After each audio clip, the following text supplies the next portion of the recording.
आर्थिक ताकत बनाने की बात करता हूं तो उसका मतलब भी बहुत गहरा है। इसका मतलब है भारत के आर्थिक, सामरिक और सांस्कृतिक सामर्थ्य का कई गुना विस्तार, चहुं दिशा में विस्तार। साथियों, हम इसके लिए कितनी तेजी से काम कर रहे हैं, इसका हिसाब लगाना भी जरूरी है। भारत को, यह आंकड़ा याद रखिए, भारत को $1 ट्रिलियन की अर्थव्यवस्था बनने में लगभग 60 साल लगे थे। 60 साल। 2014 में जब देश ने हमें अवसर दिया तो 2 ट्रिलियन मार्क भी बहुत बड़ा लग रहा था, लेकिन 10 वर्षों में हमने अपनी अर्थव्यवस्था में $2 ट्रिलियन और जोड़ दिया। एक के लिए 60 साल, 10 साल में 2 और जोड़ दिया। जब भारत दुनिया की 11वें नंबर की अर्थव्यवस्था था और 11 से 10 पर आने में दम उखड़ गया उनका, हम 11 से 5 पर ले आए। अर्थव्यवस्था जब 11 नंबर पर थी तभी हमारे काम से ही झलकता है। हमें गर्व होता है जब करतारपुर साहिब कॉरिडोर के द्वारा लाखों सिख श्रद्धालुओं की आध्यात्मिक इच्छाएं पूरी होती है।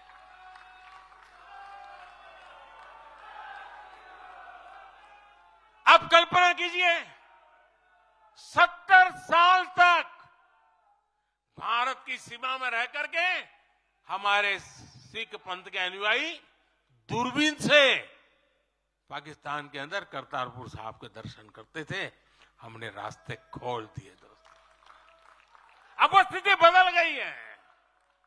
हमने लंगर की वस्तुओं से जीएसटी भी हटा दिया। हमने स्वर्ण मंदिर के लिए एफसीआई रजिस्ट्रेशन सुनिश्चित किया, जिससे विदेशियों को सेवा करने का अवसर मिला है। पहली बार वीर बाल दिवस मनाकर हमने सत्य और न्याय के लिए बलिदान देने वाले साहसजादों को, शौर्य को सम्मान दिया। आज केरल का बच्चा भी जानता है कि साहबजादे का बलिदान कैसा था। नागालैंड का बच्चा भी जानता है कि साहबजादों ने कितना बड़ा बलिदान दिया था। साथियों, अफगानिस्तान से भी गुरु ग्रंथ साहब के स्वरूपों को पूरे सम्मान के साथ भारत लाए। इसके साथ ही हमारी सरकार ने हज की प्रक्रिया में सुधार करके यात्रा को सुविधाजनक बनाया। आज बिना महरम के हज करना भी संभव हुआ है। इससे महिलाओं के लिए भी हज करना आसान हुआ और हजारों महिलाएं गई। साथियों, 2014 में जब मैंने शपथ ली तो हमारे कई आलोचक कहते थे, मोदी जी, एक राज्य के बारे उनका क्या अनुभव है? इतना बड़ा देश, इतनी बड़ी दुनिया, ये मोदी क्या करेगा, कैसे करेगा? ठीक है, गुजरात चलाया होगा, लेकिन वो सब सोचने देख लें, विदेश नीति को लेकर बड़ी बड़ी बातें कही जाती थी। अभी मैं कुछ दिन पहले ही यूएई और कतर से जाकर के आया हूं। तमाम देशों से हमारे रिश्ते कैसे मजबूत हैं, ये आज दुनिया देख रही है। आज पश्चिमी एशिया के देशों से हमारे संबंध अब तक की सबसे मजबूत स्थिति में है। 2015 में जब मैं यूएई गया था पहली बार, आप हैरान हो जाएंगे, मेरे पहले 34 साल तक देश का प्रधानमंत्री वहां नहीं गया था। सोचिए किस तरह हमने उस पूरे क्षेत्र को छोड़ रखा था। कांग्रेस की सरकारें पूरे वेस्ट एशिया को सिर्फ पाकिस्तान के संदर्भ में देखा करती थी। उन्हें भारतीयों की शक्ति और उनके विश्वास पर भरोसा ही नहीं था। लेकिन आज भारत इस क्षेत्र से संबंधों का नया अध्याय लिख रहा है। पहले लोग सोचते थे कि बस तेल का इंपोर्ट कर लेते हैं और यहां से कुछ लेबर बेच देते हैं ताकि उनको रोजी रोटी मिल जाए, लेकिन अब ऐसा नहीं है। आज ट्रेड, टेक्नोलॉजी, टूरिज्म, ऐसे अनेक क्षेत्रों में हमारे संबंध बहुत बेहतर हैं और हम निरंतर विकास कर रहे हैं। यहां तक कि अरब के 5 देशों ने मुझे अपना सर्वोच्च सम्मान तक दिया है। यह सम्मान मोदी का नहीं है, 140 करोड़ भारतीयों के सामर्थ्य का सम्मान है। और भाइयों बहनों, विदेश नीति के जो भी जानकार हैं, वो विदेश से मिले हर संकेत भी पकड़ ले रहे होंगे। आज अलग अलग देशों में सत्ता और विपक्ष के दल ये खुलकर मानते हैं कि भारत के सशक्त होने से पूरी दुनिया का हित होने वाला है। ये पूरी दुनिया मानने लगी। आज हर महाद्वीप में भारत का सम्मान, भारत की ताकत बढ़ रही है। हर देश भारत से गहरे संबंध बनाने पर जोर दे रहा है। और इन सब के बीच कोई देश हमारी सरकार से बातचीत के लिए, आप जानकर के हैरान होंगे, अभी तो चुनाव बाकी है, लेकिन मेरे पास जुलाई, अगस्त, सितंबर के डेट पड़े हुए निमंत्रण दे करके। इसका अर्थ क्या है? इसका अर्थ है कि दुनिया के विभिन्न देश भी बीजेपी की सरकार की वापसी को लेकर पूरी तरह आश्वस्त है। वो भी जानते हैं, दुनिया का हर देश जानता है, दुनिया की हर शक्ति जानती है, आएगा तो साथियों, कांग्रेस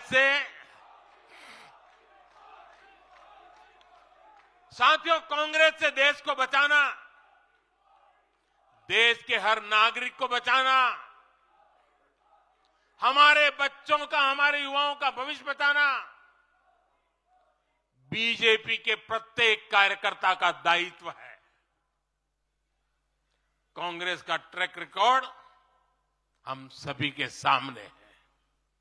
कांग्रेस अस्थिरता की जननी है। कांग्रेस परिवारवाद की जननी है। कांग्रेस भ्रष्टाचार की जननी है और कांग्रेस तुष्टीकरण की भी जननी है।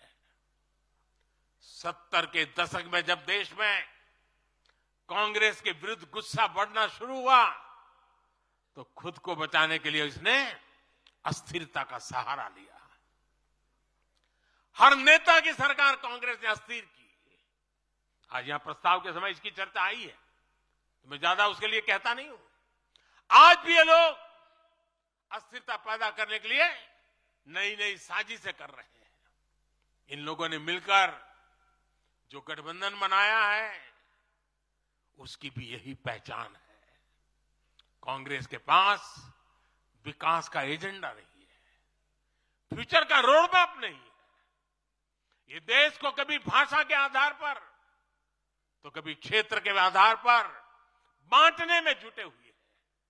साथियों, कांग्रेस का एक सबसे बड़ा पाप ये रहा है कि वो देश की सेनाओं का मनोबल तोड़ने से भी पीछे नहीं रहे। भारत की राष्ट्रीय सुरक्षा और सामरिक शक्ति को नुकसान पहुंचाने में कांग्रेस ने कोई कसर नहीं छोड़ी। जब भी देश के रक्षा क्षेत्र में कोई बड़ा काम हुआ, जब हमारी सेनाओं ने कोई उपलब्धि हासिल की, कांग्रेस ने हर बार उन पर सवाल उठाए। आप सिर्फ सोचिए कि 5 साल पहले इन लोगों ने क्या कहा था। इन लोगों ने हर कोशिश की कि हमारी वायुसेना को राफेल जैसे एडवांस एयरक्राफ्ट न मिल पाए। इन्होंने अपप्रचार किया कि हिंदुस्तान एरोनॉटिकल लिमिटेड को, HAL को खत्म किया जा रहा है। ये लोग तो HAL के बाहर फोटो तक खींचवाने के लिए चले गए थे। लेकिन देखिए HAL आज कैसे धूमधाम से आगे बढ़ रहा है। आज देखिए कितने सारे ऑर्डर आज उनके यहां बुक किए गए हैं। आज जरा देखिए HAL का मार्केट वैल्यू कितना बढ़ गया है। ये वही लोग हैं जिन्होंने हमारी सेनाओं के सर्जिकल स्ट्राइक करने पर उनके पराक्रम पर सवाल खड़ा कर दिया। जब एयर स्ट्राइक हुई तो उसकी सफलता के प्रमाण मांगे जाने लगे। कांग्रेस भारतीय सेनाओं के अपमान का कोई मौका नहीं छोड़ती। साथियों, कांग्रेस कितनी कंफ्यूज है, इसका उदाहरण मैं आपको देना चाहता हूं। कांग्रेस में लड़ाई चल रही है और बड़ी तगड़ी लड़ाई चल रही है, लेकिन मजा यह है कि सिद्धांतों की नहीं चल रही है, योजनाओं को समझ में नहीं चल रही है। लड़ाई क्या चल रही है आपको जानकर के आश्चर्य होगा। क्या लड़ाई है? कांग्रेस में एक वर्ग है जो कहता है कि मोदी से तीखी नफरत करो, मोदी पर व्यक्तिगत आरोप लगाओ, मोदी की छवि खराब करने के लिए हर हथकंडे अपनाओ। एक वर्ग है। कांग्रेस के अंदर एक दूसरा वर्ग भी है जो कांग्रेस की मूल परंपराओं से निकला हुआ है, जो कहता है कि मोदी पर व्यक्तिगत आरोप, नफरत से कांग्रेस को बाहर निकालो, इससे कांग्रेस को और ज्यादा नुकसान होता है। यानी कांग्रेस हमसे सैद्धांतिक मुद्दों पर लड़ाई नहीं लड़ रही है। कांग्रेस इतनी हताश है कि उसमें सैद्धांतिक विरोध, वैचारिक विरोध का साहस भी नहीं बचा। इसलिए गाली गलौज और मोदी पर झूठे आरोप ही उनका एकमात्र एजेंडा बन गया है। साथियों, लाल किले से मैंने कहा था यही समय है, यही समय है, यही समय है। भारत के इतिहास में आज वो समय आ गया है जब हमें अपने देश का भाग्य बदल देना है। और साथियों, मैंने देशवासियों को लाल किले से कहा था और आपको तो कई बार कह चुका हूं। मैंने देशवासियों को कहा था कि अगर आप 10 घंटे काम करेंगे तो मोदी 11 घंटे काम करेगा। अगर आप 12 घंटे काम करेंगे तो मैं 13 घंटे काम करूंगा। अगर आप 14 घंटा काम करेंगे तो मैं 15 घंटे काम करूंगा। मेरे साथियों, देश भर के मेरे कार्यकर्ताओं, देश भर के मेरे देश को उज्जवल भविष्य के लिए आशा लगाकर बैठे हुए लोगों से मैं कहना चाहूंगा, आने वाले 100 दिनों तक बीजेपी के हर कार्यकर्ता को अपने लिए नए लक्ष्य बनाने होंगे, उन्हें प्राप्त करना होगा। बीते वर्षों में भाजपा सरकार की योजनाओं का लाभ करोड़ों लाभार्थियों को मिला है। हमें हर लाभार्थी तक पहुंचना है। और मेरी एक व्यक्तिगत प्रार्थना है, करोगे? जरा हाथ ऊपर करके बताइए, करोगे? करोगे? हर लाभार्थी के पास जाइए, उनको कहना कि प्रधान सेवक नरेंद्र मोदी ने उन्हें प्रणाम कहा है।